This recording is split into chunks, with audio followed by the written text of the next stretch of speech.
Tfue, the long-standing king in the Fortnite competitive world, was disgraced at the World Cup. He found himself on the defensive against a player so skilled that he makes the best of the best, even Tfue himself, look like a bot. As Tfue struggles to make it into the next zone, he's targeted and gets hit with a massive 120 damage headshot. He tries boxing up, but to no avail. His wall is instantly replaced, edited, and he gets taken down by a shotgun to the face. This was no lucky accident. This was a clear outplay. Want to make some epic plays yourself? Check out InstaPro on ProGuides.com. We have the best coaches in the game, ready to give you the best tips and tricks for a very minimal amount of moolah.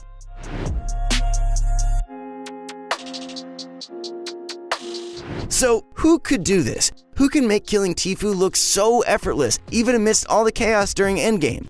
You'd probably think maybe someone like Mongrel, Booga, or Mr. Savagem. Well, no. He's actually a 13-year-old kid from Argentina. Yeah, you heard that right. A 13-year-old. And he's gonna be taking over the world of Fortnite soon. He's quickly gone from just another Fortnite player to an international esports icon, and he's the one who just walked all over Tfue. Thiago Lapp, aka King, placed 5th in the World Cup solos by racking up 30 points. His performance came as a shock to viewers. Nobody was expecting to see the Argentinian flag pop up in the rankings. Argentina is not the easiest place for a Fortnite player to come from. In fact, there's only one server in all of South America, and it's in Brazil. So he's had to play this entire time on high ping too, just another obstacle. He emerged in the South American esports scene after qualifying for both the Solos and Duos World Cup. Quickly, he was gaining traction around the world. His ability to place so high, even through all the challenges he faced, is truly remarkable and made him gain lots of admiration from fans. People were excited to see if he could still perform even when playing against better tier players. And boy, did he. We've seen South American talent before, don't get me wrong. Most notably SK Gaming's CSGO team, which featured 5 Brazilian players. They went on to win nearly $2 million in prize money while they were together. That was the first time we saw attention getting drawn to South America, and this looks like the second. The rest of the world needs to watch out because they're coming in hot. The average wage in Argentina is around $5,000 per year, as opposed to the US's average at around $60,000. So you can imagine how much this money will do for them in their community. Argentina is a developing nation. $900,000 goes very, very far. As esports gains popularity and the players gain notoriety, young players may be able to see gaming as a possible profession there, like everywhere else. We'll definitely start to see King streaming now. He's only had one video on Twitch, and he has 47,000 followers at the moment. Obviously, this is a life-changing amount of money anywhere, and it was so great to see his reaction after winning. You can see in this clip here, he's hugging his father, who's saying "Todo tuyo," which means all yours. This won the hearts of Fortnite fans everywhere. I feel like I might cry. Anyway, back to the Fortnite. Something that made him play so well was his consistency as a player. To be that good, you need to constantly be playing at the top of your game, and throughout each game, he put up a really good fight. He kept playing hard, even when he had a few bad games. Keep in mind, it's not easy to stay composed after you die off spawn, for me at least. His first game was his best when he got 7 kills and placed 21st, which gave him 10 points. In the next 2, he didn't do too well, scoring just 0, 2, and 1. But then, in his last game, he clutched up and pulled away with 9 points, soaring him to 5th place on the leaderboard. If it wasn't for this last game, he wouldn't have made $750,000. What a clutch. What really set him apart from other players was his unique way of playing. If you watch any of his games, you'll notice how aggressive he is. He's not afraid to go for risky edits or plays that put him in a bad position. He just does it. This is a telltale sign of a good player. When you can play the same against bots in public matches, or the best 75 players in the world, it shows how good you are. Apparently the reason for his playstyle is that he's used to pub stomping. Let's face it, the best players in the world aren't in South America, so he was usually destroying people in pubs. That's all he ever knew. His playstyle couldn't just change overnight, instead he just went in and played exactly like he did back in Argentina. And it worked!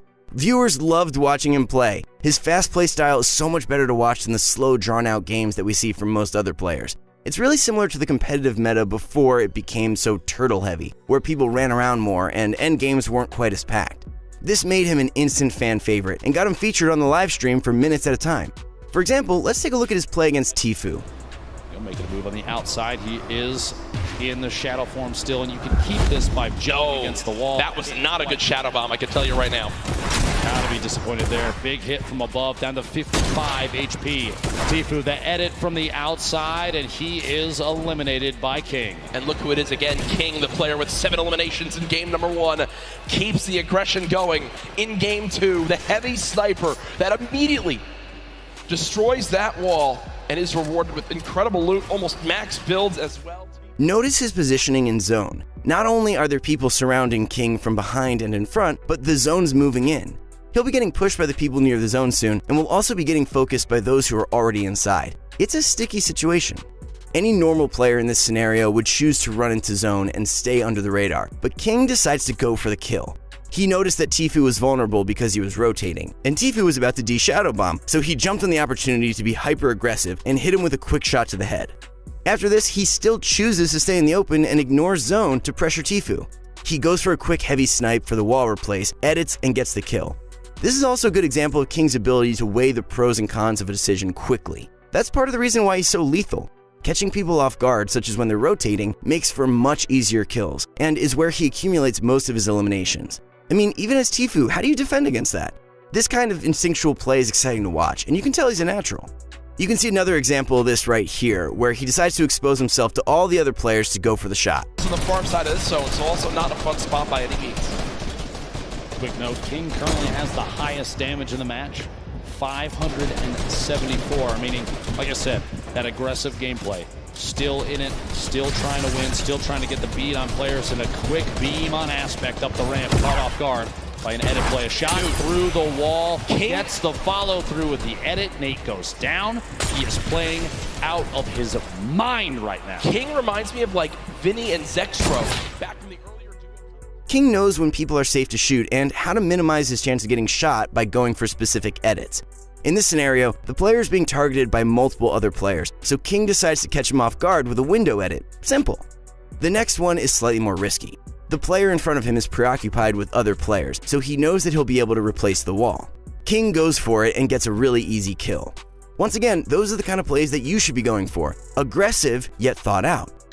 Maybe check his other sides. Meanwhile, King led Wiki in a 1v1. King on the defensive. At this point, he might have the high ground. Oh my gosh! Sneaks the shotgun shot in right before the ramp can go down. Oh no! Okay. Oh okay. No! And you see King a little bit of a smirk right Now, here's something minor that you may not have noticed. If you look at any of his gameplay, you need to observe his wall edits. They might look pretty standard, but he actually intentionally does certain wall edits depending on where the enemy is and how they're peeking him. You will never see King going for an edit that immediately exposes his head. When you're doing an edit on someone, they always have the advantage because they don't have to wait for their shotgun to pull out again. By going for a safer edit, they won't be able to go for that quick headshot. One edit that we saw a lot of in the World Cup was the top 3 squares selected edit. This one gives you time to pull back out your shotgun, then go for the jump shot onto the enemy. This tip might seem minor, but it really is a lifesaver. The one time he didn't go for this edit, he ended up getting killed. Absolutely! The #1 performance so far in game 1, 120 in total HP. Can he find us a limb? No! As the crowd erupts. If you're looking to take something away from this video and want to play more like King, here it is. Don't be afraid to play aggressive. Go for risky plays and wall edits. People aren't usually expecting that much aggression. Don't go running around with no cover all the time, but know when to be aggressive and go as hard as you can when it's time. Quickly weigh out the pros and cons of doing something. This should be subconscious, but try to think of why you're doing something before doing it. If you're struggling with your game IQ, check out our video on how to increase your game IQ. Stay composed. It's okay if you lose a game or two. All you need is a few good games and you'll usually score high. Think about this, one game where you get 4 kills and place 13th will give you 9 points. Do that a few times and you'll be scoring really high. Don't go for wall edits when your head is completely exposed. Go for triangle or half wall edits instead. Never stop moving. Everything you're doing in a game should have a purpose. Pick up a heavy sniper over anything else. They're so clutch for quick wall replaces, so they're pretty much uncounterable. The best thing about King's age is that he has so much time to develop his skill as a player. For someone his age, his composure and dexterity is quite surprising. He can only continue to improve by playing more and more. Needless to say, we'll be seeing him a lot for years to come. Personally, I can't wait to see what this guy's going to do in the future. Long live King Tiago! What do you think of Fortnite Cup? Let us know in the comments. Thanks for watching our video. If you like this, make sure that you share it with your friends, like and subscribe to our channel because we have more videos just like this coming out every single day.